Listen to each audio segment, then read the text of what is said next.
Sunan Sendang Dur bernama asli Raden Nur Rohmat adalah putra Abdul Qohar bin Malik bin Sultan Abdul Yazid yang berasal dari Baghdad, Irak. Raden Nur Rohmat lahir pada tahun 1320 Masehi dan wafat pada tahun 1585 Masehi. Bukti ini dapat dilihat pada pahatan yang terdapat di dinding makam beliau. Beliau adalah tokoh karismatik yang pengaruhnya dapat disejajarkan dengan Wali Songo pada saat itu. Makam Sunan Sendang Dur yang letaknya di atas bukit itu terdapat di Desa Sendang Dur, Kecamatan Paciran. Pada bagian gapura luar berbentuk tugu bentar dan gapura bagian dalam berbentuk padu raksa. Sedangkan dinding penyangga cukup makam dihiasi ukiran kayu jati yang bernilai seni tinggi dan sangat indah. Dua buah batu hitam berbentuk kepala kala menghiasi kedua sisi dinding penyangga cungkup.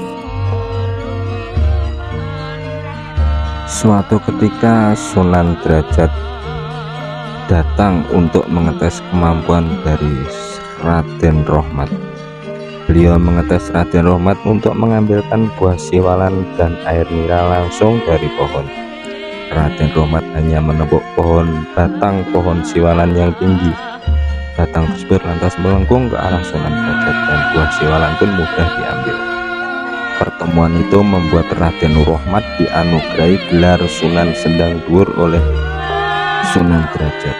Untuk menyempurnakan dakwahnya, Raden Nur Rohmat diutus untuk menanyakan masjid yang dibangun Ratu Kaliamat di Jepara.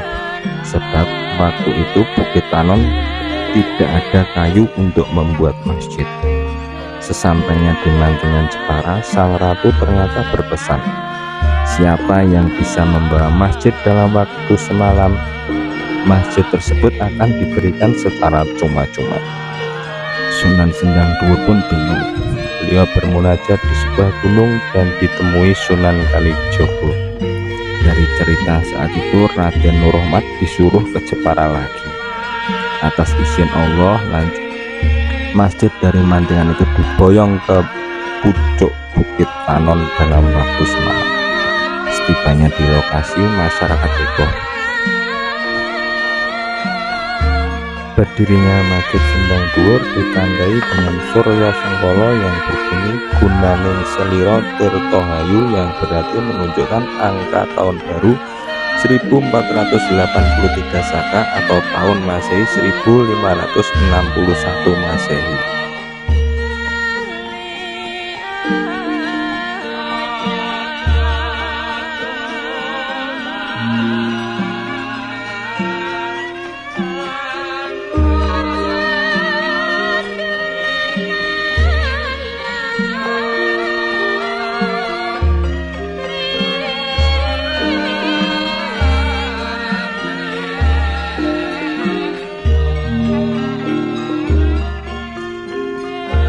Berdasarkan data, Masjid Sendang Dur pertama kali dibangun pada tahun 1561 Masehi, kemudian dibukar pada tahun 1929 Masehi.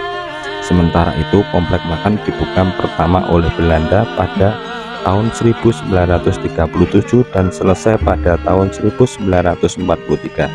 Hanya pada tahun 1950 lokasi tersebut terkena gempa. Akibatnya beberapa bagian retak.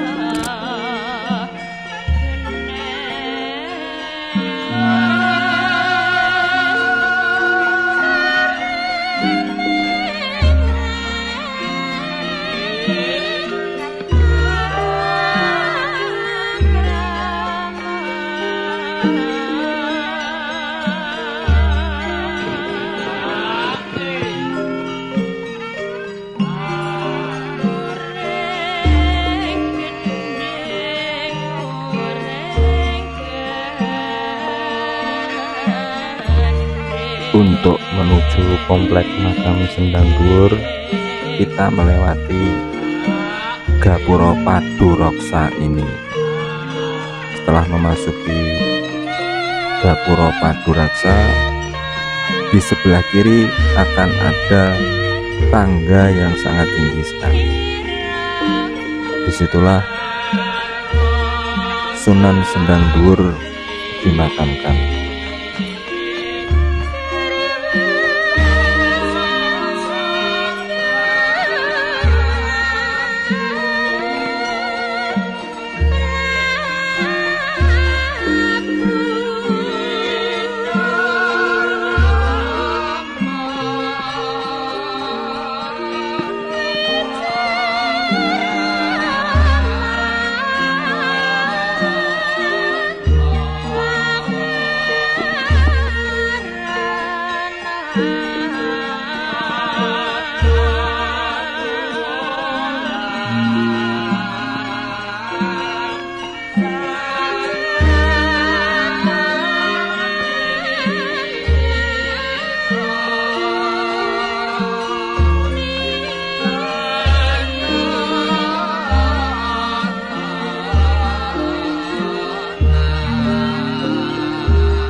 Sekian perjalanan OTW Turki kita kali ini. Kita akan bertemu lagi pada momen-momen di OTW Turki yang lain.